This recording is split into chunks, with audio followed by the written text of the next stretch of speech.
Memberitakan Sang Trinitas. Ke-11 murid itu berangkat ke Galilea, ke bukit yang telah ditunjukkan Yesus kepada mereka.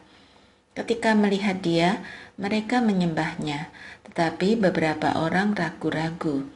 Yesus mendekati mereka dan berkata, "Kepadaku telah diberikan segala kuasa di surga dan di bumi.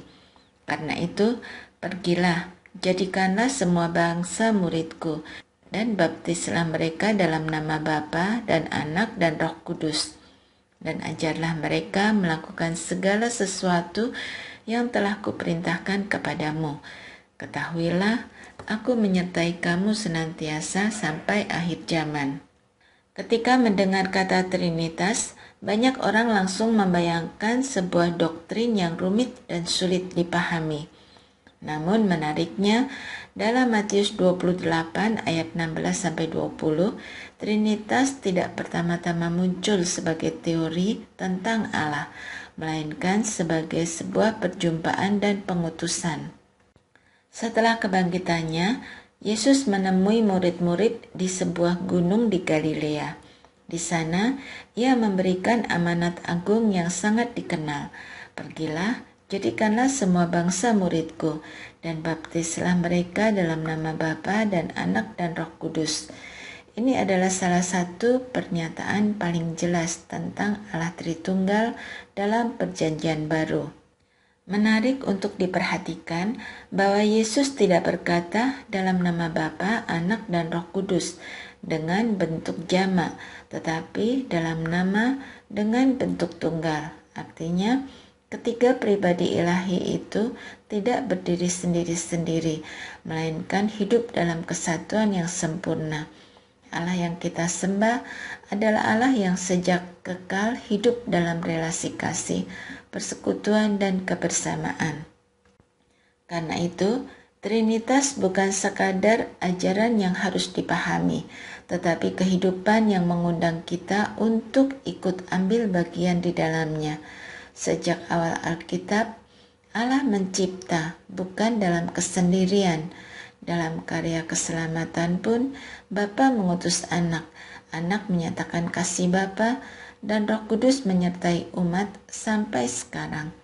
Seluruh karya Allah adalah karya kasih yang mengalir keluar demi kehidupan dunia.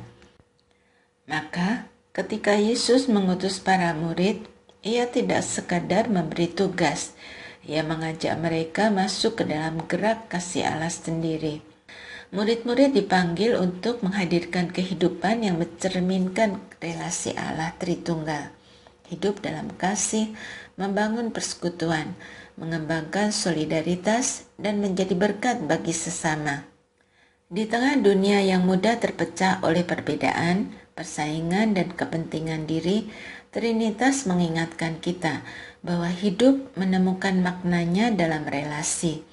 Kita diciptakan bukan untuk hidup sendiri, melainkan untuk hidup bersama. Keluarga, gereja, dan masyarakat menjadi ruang di mana kasih Allah dapat terlihat melalui cara kita saling menerima, mendukung, dan melayani. Dan Yesus menutup pengutusan itu dengan sebuah janji yang menguatkan. "Aku menyertai kamu senantiasa sampai kepada akhir zaman." Allah Tritunggal yang mengutus juga adalah Allah yang menyertai. Kita tidak berjalan sendiri. Kita mengambil bagian dalam karya kasih Allah yang sudah berlangsung sejak kekal dan akan terus berlangsung sampai selama-lamanya. Pertanyaan refleksi. 1.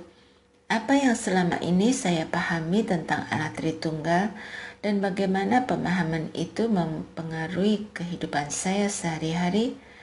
2. Dalam keluarga, gereja, atau lingkungan saya, bagaimana saya dapat mencerminkan kasih, persekutuan, dan solidaritas yang menjadi ciri kehidupan Allah Tritunggal? 3. Apa yang menguatkan saya ketika mendengar janji Yesus, "Aku menyertai kamu senantiasa sampai kepada akhir zaman"?